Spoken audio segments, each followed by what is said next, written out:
What's up, beautiful people? It's your boy Judeo, and I'm back again with a new video. Today we're going to be reacting to, do modern Russian air forces have a big problem? So this is a question. I'm not gonna answer it because I don't know, but I'm just gonna watch to understand their context. So without wasting your time, let's get to it. The Russian Air Force is the third largest in the world. With over 1,000 airplanes, its key objective is protecting the enormous expanse of Russia. But despite all the efforts since the collapse of the Soviet Union, its forces still encounter numerous challenges. In this video, we will... If the third largest air force is encountering challenges, then imagine from the fourth down. shed some light on the current situation and possible future of the Russian Air Force.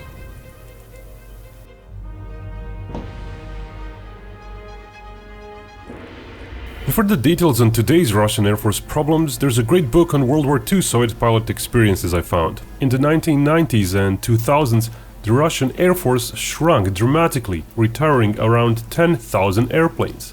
10 years ago, its size steadied at a little over 1,000 aircraft, including bombers and naval aviation. Since many of these airplanes were built during the Cold War, there was an urgent need to modernize before planes started falling from the sky. In 2009, after Algeria refused the delivery of some MiG-29s, the Russian Air Force took them instead. A major push towards procurement of new planes began. 2014 was the apex of new acquisitions, with as many as 81 combat jets delivered that year. But then from 2016 onward, deliveries began to drop once again, down to only 19 combat planes in 2020. There have been other contracts for more aircraft, suggesting the current lull is temporary. Even so, it is doubtful the procurement rates will again attain 2014 levels. The Air Force ordered at least Maybe they are making in-house. If they are not ordering for more, they could be making this. Russia has the technology. I'm sure they could be making these airplanes in-house. That's why they're not ordering for more. 20 Su-30 SM-2s, a modernized variant equipped with the same engines as the Su-35. It also ordered 30 additional Su-35s as well as at least 24 Su-34s. Most of these contracts stipulate deliveries by the year 2023. Meanwhile, MiG-35 procurement seems to have stalled. This combat jet underwent a protracted development. So far, only 6 serial airframes have been delivered.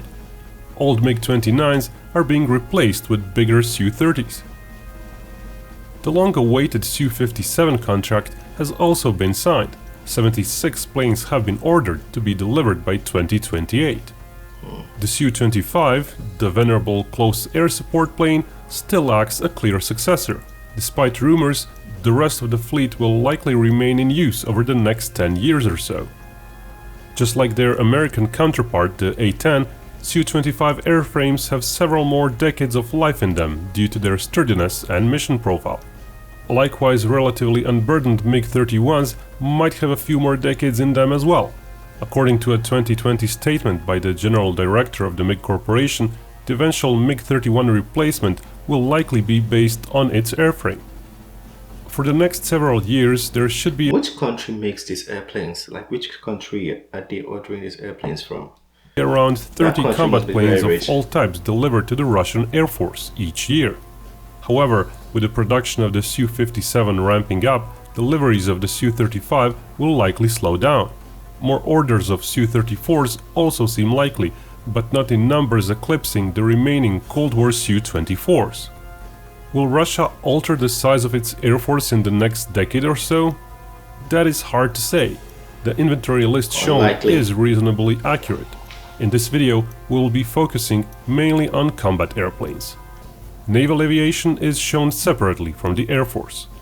Mind you, these lists omit planes primarily meant for training. For example, the UB variant of the MiG-29 lacks the radar and avionics to be an effective combat jet. The recon variant of the Su-24 is also shown separately. A few Su-57s and MiG-35s have also been delivered, but their numbers mean they have not had operational capability declared yet. Over the next decade or so, approximately 320 of these airplanes shown will be retired due to their age. So the planned production should suffice to replace all those aircraft. but some of those won't be replaced at all. Su-24MR recon planes will be replaced by reconnaissance pods carried by other airplanes. While this will affect the availability of these planes for combat roles to some degree, it is a reasonable compromise.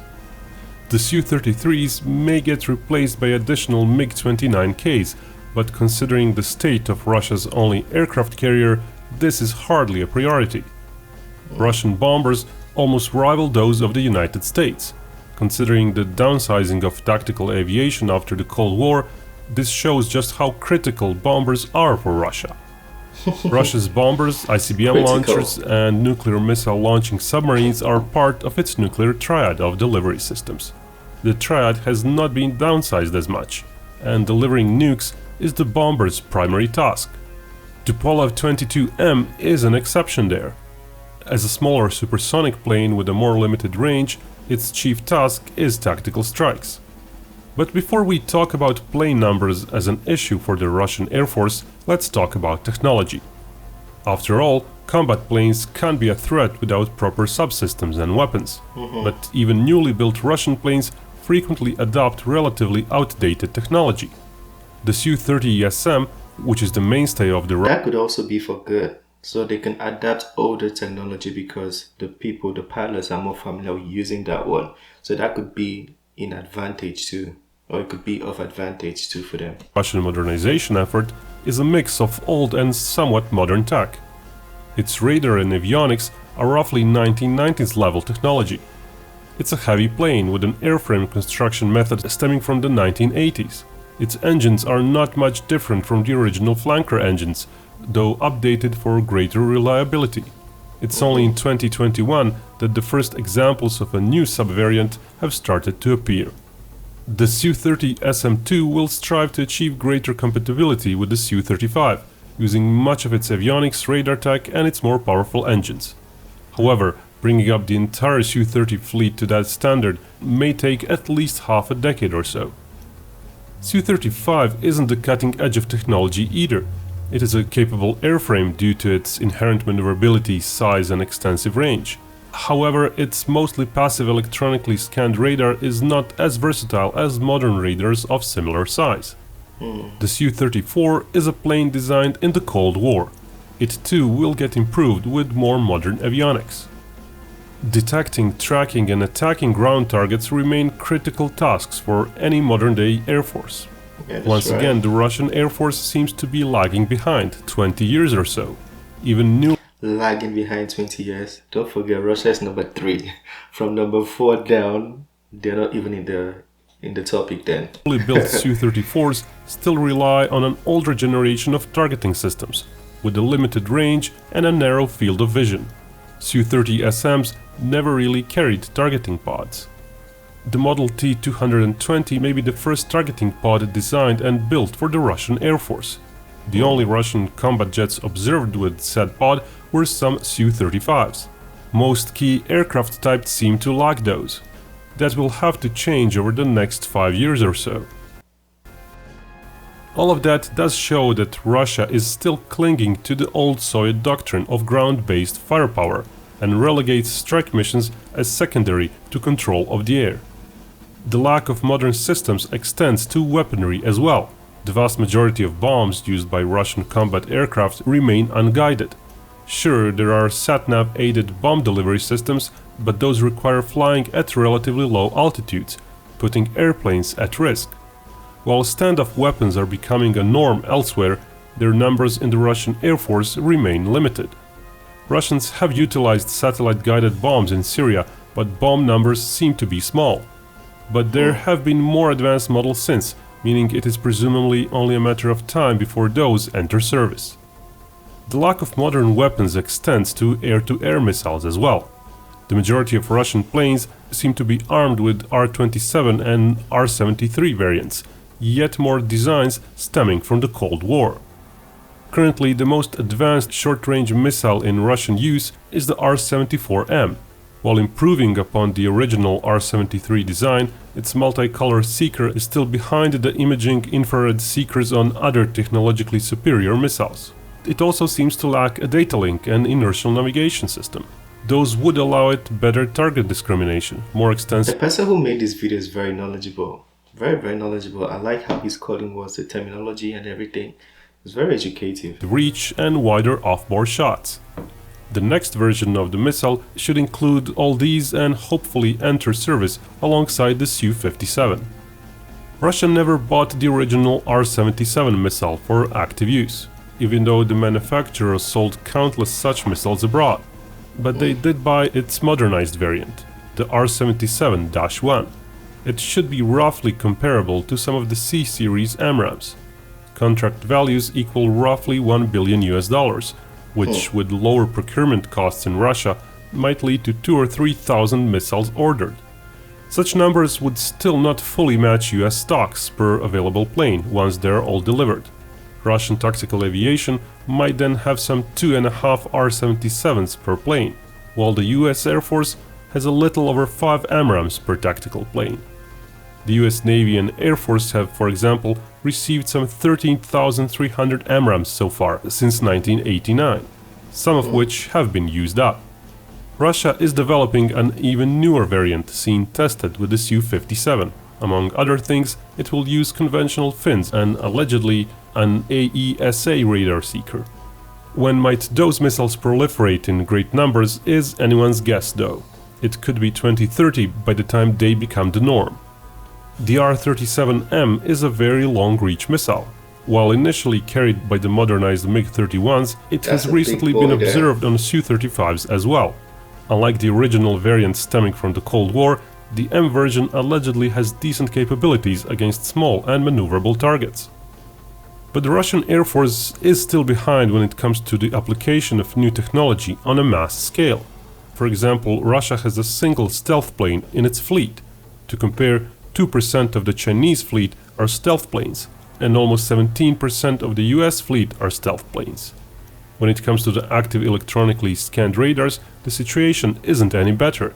The Russian fleet has that same one plane with such radar. The Chinese have some 19% of their fleet equipped with such radars, and roughly half of the US fleet uses AESA radar tech.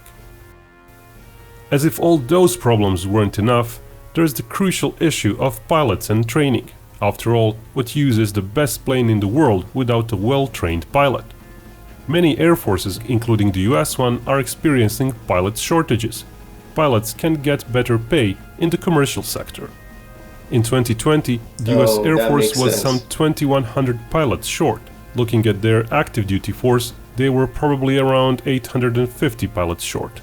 The overall fleet has some 5,100 pilot seats. For comparison, in 2016, the Russian Air Force was 1,300 pilots short. Their plane and helicopter fleet has a total of 4,300 pilot seats. So the Russian Air Force had a bigger shortage of pilots per seat. Mind you, all air forces strive to have even more pilots than seats. Not enough pilots means some planes in some situations are not available for missions, or the existing pilot pool is overworked, and in the long run, mission rates still suffer. In 2017, the Russian Air Force attempted to solve the problem by accepting women for pilot training, the first time since World War II. In 2017, this should have been a thing. Like, if you're having pilot shortages, it should have been, done already. Not 2017, that's just like 4 years ago. An even more critical issue is inadequate flight hours. Pilots require at least 30 to 50 flight hours per year just to retain basic non-combat flight skills. Flying 100 or so hours annually gives pilots some basic air combat or basic ground strike skills. Upward of 150 flight hours per year allows training for a variety of missions, like flying in a major task force or interacting with support platforms. Upward of 200 hours is desirable if a pilot is to be well-rounded in all sorts of missions, as most multi-role planes today require. This is a problem for most air forces. Even the US annual flight hour averages in 2017 and 2019 weren't that great. Advanced simulators may help with part of that training, but not even the Americans have been employing those in large numbers. When it comes to the Russian Air Force, the situation seems to be even worse. Here's what we know about Russian flight training hours. In 2012, some fighter pilots from the Kursk unit managed 150 flight hours. That marks the highest figure ever recorded. Because in 2018, the average pilot time in the air was down to about 100 hours, with the new graduates flying over 120 hours. That trend, however, got worse. The ministry said that in 2019, pilots received 90 hours of training per year on average. Is this because of the budget? What is the reason? Why does the hours keep getting shorter? Let me know if you have the context. While recent graduates spend 110 hours in the air. Mind you, these figures may include transport aircraft hours, which are usually higher than the average. It would appear that since 2015 or so, progress has backtracked. With only 100 hours of flight training per year, Russian Air Force combat pilots probably aren't proficient at a wide variety of missions. Indeed, some second-hand reports claim in-flight refueling training is almost non-existent. To compensate for this, the Russian Air Force is likely instructing pilots for a narrow set of missions. Even though Su-30s and Su-35s are multi-role airplanes, it is plausible their pilots specialize in certain types of missions. This video won't examine all the details about the Russian Air Force. Topics like SAMs, UAVs, helicopters and support platforms are too broad, but it is telling that the Russian procurement problems extend to large platforms as well. The Ilyushin-76 dates back to the Soviet era. It serves as an AWACS plane, transport airplane and a refueling platform for the Russian Air Force. Development of the new Ilyushin-76 variant began in 2005. The prototype flew in 2012. The signed contract stipulated delivery of 39 airframes by the end of 2020. Flash forward to today, only 2 serial airframes have been delivered. Currently, the Russian Air Force is hoping to receive 27 airframes by 2028. It is questionable just how many of the 200 Ilyushin-76 transport planes are even flight-worthy. The number of AWACS airplanes has also shrunk considerably. Back in 2012, the Russian Air Force had 20 AWACS planes and 20 air tankers. Since then, the combat aircraft fleet didn't lose many planes, but the AWACS fleet was cut in half. The modernization effort seems to have stalled at just 5 airframes, even though the Air Force received the first plane 10 years ago. There is a new model of an AWACS plane in development. It also uses the Ilyushin-76 airframe and will supposedly enter the service in 2024. So, who builds this plane? Yeah, which country builds the plane? I want to see. I thought Russia was building their planes too. Yeah, it would be good if the countries had the technologies to build the plane in-house, because then they can put a lot of things they want, you know. They can hide some customized weapons in there, you know, surprise the enemies. Throughout this video, we didn't list one problem, we listed many. But they all stem from one common problem: money, or the lack of it. Russia is investing quite a lot in its armed forces, but that isn't enough for the kind of military it wants to upkeep. Russia has a similar number of nukes as the US. Their military personnel figures, depending on how one counts the reserves, are 35 to 60% smaller. Its air force has 1/3 of the US plane numbers. Yet the Russian military spending is, even when purchasing power parity is used, almost 5 times lower than US military spending. One solution would be to cut down the overall numbers. Reducing numbers would allow for more modern equipment, but would compromise the coverage of Russia. The country is too vast to be covered by just several air bases. Overall, military spending dropped in the late 2010s. After reaching $70 billion in 2016, the budget later shrunk to $60 billion. That's a country's GDP, $70 billion. It's a lot of money. The slow production of new planes and the lack of pilot training hours stem from these financial problems. Had the funding been there, the Su-57 project would probably have had more engineers working on it, testing new solutions more often, and the plane would be in service already. Regrettably, the financial woes of the Russian armed forces are a core issue that goes back decades. The Russian Air Force is doing the best it can with its resources. If allowed to shrink in size a bit, it could be even more efficient overall. Modern multi-role airplanes could perform a variety of missions more efficiently even if they are not as numerous.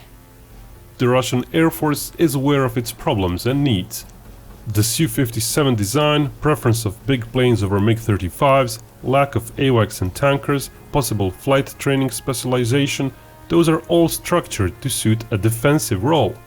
Designing a force for power projection over its borders would require even more money.